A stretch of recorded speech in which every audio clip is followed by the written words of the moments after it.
శ్రీమన్మహాగణాధిపతయే నమః. వాస్తు పురుషాయ నమః. విశ్వకర్మ పరబ్రహ్మణే నమః.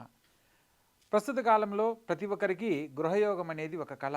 అటువంటి గృహాన్ని నిర్మించుకోవడానికి ముఖ్యంగా మనం అనుసరించవలసింది వాస్తు. వాస్తు రీత్యా మనం గృహాన్ని నిర్మించుకున్నట్లయితే మనకు కావలసిన అష్టైశ్వర్యాలు, విద్య, ఉద్యోగం, కళ్యాణం, సంతానం, గృహయోగం, ఆర్థిక లాభం, విదేశీయాన యోగం, రాజకీయం ఇవన్నీ కూడా సకాలంలో పొందడానికి అవకాశం ఉంటుంది. కాబట్టి ప్రతి ఒక్కరూ కూడా వాస్తుని అనుసరించినట్లయితే మీరు కోరుకున్న గొప్ప జీవితాన్ని పొందవచ్చు. గురువుగారు, వాస్తు అంటే ఏంటి, వాస్తుని తప్పనిసరిగా ఎందుకు పాటించాలి అని మీకు సందేహం కలగవచ్చు. వాస్తు అంటే మనకు గాలి సమతుల్యత, కాంతి, భూమికి సంబంధించిన శక్తి, ఇవన్నీ కూడా పంచభూతాలకు సంబంధించిన ప్రతీక, వీటన్నిటికీ సంకేతమే వాస్తు. ఎందుకు పాటించాలి అని అంటే, మనము వాస్తురీత్యా గృహ నిర్మాణాన్ని చేసుకునే సందర్భంలో మనకు దిక్కులు, విదిక్కులని కొన్ని తెలియజేయబడ్డాయి. అందులో ప్రధానంగా తూర్పు ముఖంగా, తూర్పు భాగంలో ఇది ఈశాన్యము, తూర్పుకు ఆపోజిట్లో ఆగ్నేయము, ఇలా తూర్పు భాగంలో ఉంటుంది. దక్షిణానికి సంబంధించి మరోవైపు నైరుతి అనే భాగం ఉంటుంది, దక్షిణ ఆగ్నేయం అని అంటారు. మరొక భాగంలో పడమర వాయువ్యం ఉంటుంది కార్నర్లో. ఉత్తరానికి ఉత్తర ఈశాన్యం, ఉత్తర వాయువ్యం అనేది ఏర్పడుతుంది. వాస్తు యొక్క దిశను అనుకూలంగా మనం చేసుకున్నట్లయితే మన యొక్క దశ మారడానికి అవకాశం ఉంటుంది. కాబట్టి ఈ యొక్క కార్యక్రమానికి దశ అనేది, దిశ మారితే దశ మారుతుంది అన్న విషయాన్ని మనం తెలుసుకోవచ్చు. ప్రత్యేకంగా గాలి, వెలుతురు సమానంగా ఉన్న ఇంటికి ఎటువంటి వాస్తు దోషాలు వర్తించవు అనేది మనకు శాస్త్రం తెలియజేస్తుంది. ప్రత్యేకంగా పెంకుటిల్లు కానీ, లేదా మట్టి కట్టుబడి కానీ, లేదా ఈ యొక్క కప్పుతో చేసే నిర్మాణాలకు సంబంధించి వాస్తు సంపూర్ణంగా వర్తించదు. అటువంటి ఇల్లు ఎలా నిర్మించుకున్నా కూడా వాస్తురీత్యా ఇబ్బందులు అనేవి ఎక్కువగా ఉండవు అనేది దాని అర్థం. అదేవిధంగా మనం స్ట్రాంగ్గా పునాదులు వేసుకుని గృహాన్ని నిర్మించుకునే సందర్భంలో వాస్తుని ఎవరైతే అనుసరిస్తారో వారికి వారు కోరుకున్న గొప్ప జీవితాన్ని పొందడానికి అవకాశాలు ఏర్పడతాయి. ప్రత్యేకంగా కొందరు రాజకీయంలో రాణించాలి అని అన్నారనుకోండి, అటువంటి వారికి పడమర ముఖం అనేది చాలా బాగా ఉపయోగపడుతుంది. పడమర ఫేసింగ్తో ఉన్న ఇంటికి పడమర వాయువ్యం ప్రధాన గుమ్మంగా కనుక ఏర్పాటు చేసుకుని గృహాన్ని నిర్మించుకున్నట్లయితే ఆ ఇంటికి ఎదురుగా రాజవీధి ఉండాలి. అలా ఉన్న ఇంట్లో ఎటువంటి అంటే కొత్తగా ఇండిపెండెంట్గా ప్రయత్నం చేసేవాడు కూడా ఫస్ట్ ఆ ఏరియాకి లీడర్ అవుతాడు. తర్వాత ఈ యొక్క గ్రామాన్ని పరిపాలించే వ్యక్తిగా తయారవడానికి అవకాశాలు ఆ యొక్క వాస్తు కల్పించబడుతుంది. అదేవిధంగా విద్యలో బాగా రాణించాలనుకున్న వారికి ఈ యొక్క ఉత్తర వాయువ్య భాగంలో విద్యార్థికి సంబంధించి వాళ్ళ గదిని ఏర్పాటు చేసుకోవాలి. చిల్డ్రన్స్ బెడ్రూమ్ అంటారు. ఆ బెడ్రూమ్లో ఎడ్యుకేషన్కి సంబంధించి మనం ఏ ప్లేస్లో ఏర్పాటు చేసుకోవడం వల్ల విద్యలో వీళ్ళు బాగా రాణిస్తారు అన్న అంశాన్ని తెలుసుకోవచ్చు. ప్రత్యేకంగా తూర్పు ఈశాన్యం, ఉత్తర ఈశాన్యం ఈ కార్నర్లో మనం వీలైనంత వరకు ఓపెన్గా వదులుకోవడము. ఈశ్వరుడికి స్వస్థానం ఈశాన్యం అంటారు. కాబట్టి ఈశాన్యాన్ని ఉపయోగించుకునే విధానాన్ని కనుక మనం తెలుసుకొని ఆ యొక్క భాగంలో పూజ గదులు కానీ, ప్రత్యేకంగా వీలైనంత వరకు వాటర్కి రిలేటెడ్గా ఉన్న ఏదైనా కంటెంట్ లాంటివి ఏర్పాటు చేసుకున్నట్లయితే ఆ గృహంలో ఎటువంటి ఇబ్బందులు లేని జీవితాన్ని పొందుతారు. సకల శుభాలు సకాలంలో పొందడానికి అవకాశం ఉంటుంది. అదేవిధంగా ఆగ్నేయ భాగంలో ఆగ్నేయంలో గనక అగ్నిని కనుక ఏర్పాటు చేసుకున్నట్లయితే సమస్త వాస్తు దోషాలను దహించి వేస్తుంది అనేది విషయాన్ని మనకు వాస్తు శాస్త్రం తెలియజేస్తుంది. కాబట్టి ఇంటిని నిర్మాణం చేసుకునేటప్పుడు ఇవన్నీ కూడా మనం చక్కగా పరిశీలించాలి. ప్రత్యేకంగా మనం ప్రణవ శబ్దాన్ని ఓంకారంగా తీసుకుంటాం. ఈ యొక్క ఓంకారం ఏంటి, పంచభూతాలకు ప్రతీక. వాస్తుని సమతుల్యత చేయగలిగిన శక్తి దానికి మాత్రమే ఉంది. అదేవిధంగా ప్రకృతి, ఈ యొక్క ప్రకృతికి సంబంధించిన నడవడికి మొత్తం పంచభూతాలకు సంబంధించి ఓంలో నిక్షిప్తమై ఉంటాయి.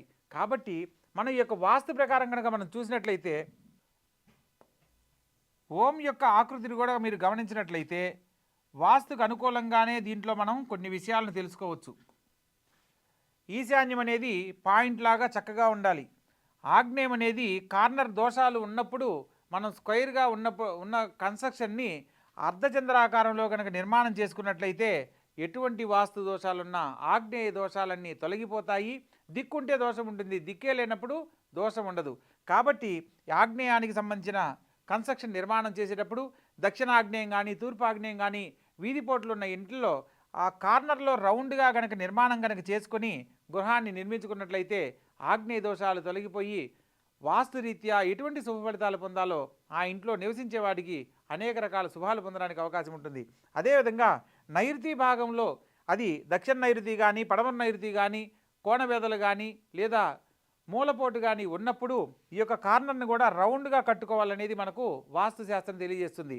ఈ ఓంకారంలో కూడా మీరు గమనించినట్లయితే ఈ యొక్క నైరుతి భాగంలో ఈ యొక్క అర్ధచంద్రాకారంగా ఉండడాన్ని గమనించి దాని ప్రకారం మనం గృహాన్ని నిర్మించుకున్నట్లయితే ఎటువంటి వాస్తు దోషాలున్నా నైరుతి దోషాలు ఎందుకు ప్రామాణికంగా పాటించాలి అని అంటే, దోషాలు లేకుండా ఉండేలా మనం ఎందుకు పాటించాలి అని అంటే, దక్షిణ నైరుతి అంటే స్త్రీలకు సంబంధించిన గొప్ప ఉన్నత స్థితిని వారు పొందే ఇబ్బందికరమైన పరిస్థితిని తెలియజేస్తుంది. అదేవిధంగా పడమర భాగంలో ఆకస్మికంగా జరిగే ప్రమాదాలు ఇంటి యజమానిగా ఉన్న వాళ్లకు మగవాళ్లకు ఎక్కువగా ఇబ్బంది కలిగిస్తుంది. కాబట్టి దక్షిణ నైరుతిని పడమర నైరుతిని వీలైనంత వరకు ఖచ్చితంగా 90 డిగ్రీస్ ప్రకారం మనం కొలత తీసుకొని నిర్మాణం చేసుకోవాలి. పెరిగిన స్థలం ఉందని చాలామంది ఏం చేస్తారు, స్థలానికి ఆనుకొని గోడ ఈ స్థలం మాకు ఇక్కడ దాగుంది, మాది గోడని కన్స్ట్రక్షన్ గోడకి ఆనిచ్చేసి ఆ పెరిగిన స్థలాన్ని ఒక హద్దుగా ఇలా మార్క్ చేసుకుంటూ ఉంటారు. సో కొందరు ఇలా ఉందనుకోండి స్థలం, ఇక్కడ దాకా మేము ఇల్లు కట్టుకున్నాము, ఇది మాదే స్థలం స్వామి అని చెప్పి అంటుంటారు. అది చాలా తప్పు. ఇక్కడ కట్టేటప్పుడు ఈ స్థలానికి ఆనకుండా దాన్ని మనం నిర్మాణం చేసుకొని స్క్వైర్గా చేసుకోవాలి. అప్పుడు స్థల దోషాలు ఏదన్నా ఉన్నా కూడా తొలగిపోతాయి. ప్రత్యేకంగా దక్షిణ నైరుతిని పడమర నైరుతిని 90 డిగ్రీస్ ప్రకారం దీన్ని మనం లోపల కొలత తీసుకుంటాం. కానీ బయట ప్రహరీ గోడ నిర్మాణం చేసేటప్పుడు అర్ధచంద్రాకారంలో ఈ గోడను నిర్మాణం చేసుకోవాలనేది మనకు వాస్తు శాస్త్రంలో ఒక సూచనగా తెలియజేస్తుంది. దానివల్ల కోణవేద దోషాలన్నీ తొలగిపోతాయి. అదేవిధంగా వాయు భాగాన్ని కూడా మనం అర్ధచంద్రాకారంలో తీసుకోవాలి. ఎప్పుడైనా సరే కోణవేదలు ఉన్నప్పుడు ఆ కోణం దిక్కుంటే దోషం ఉంటుంది. గమనించండి, వాస్తురీత్యా మనం ఒక నిర్మాణం తీసుకున్నాం. ఇక్కడ ఈ ప్రహరీ ఇలా ఉంది, ఈడ రోడ్డు పోటీ ఇలా ఉన్నప్పుడు ఈ యొక్క రోడ్డు సోలను మనం పోగొట్టుకోవాలి అని అంటే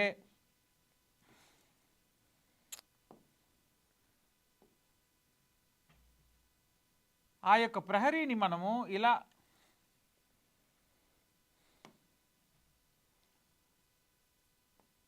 అర్ధచంద్రాకారంలో నిర్మాణం చేసుకోవాలి.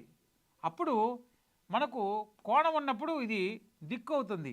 ఆ కోణం లేనప్పుడు దిక్కు లేనప్పుడు ఏమవుతుంది, ఈ యొక్క దోషం అనేది ఇటు కానీ వెళ్ళిపోతుంది. ఆడ కోణవేదలు అనేవి ఉండవు.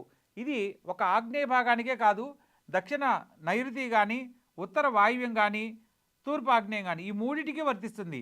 ఈశాన్య భాగాన్ని వీలైనంత వరకు ఎప్పుడైనా సరే ఈశాన్యాన్ని పెంచి కట్టుకోవాలి, లేదా సమానంగా దాన్ని మన స్థలం కొలతల ప్రకారమైన నిర్మాణం చేసుకొని ఈ యొక్క కోణాన్ని ఖచ్చితంగా మనం నిర్మాణం చేసుకోవాలి. ఇక్కడ ఎప్పుడు ఎటువంటి రౌండ్లను ఈశాన్య మూల చేయకూడదు.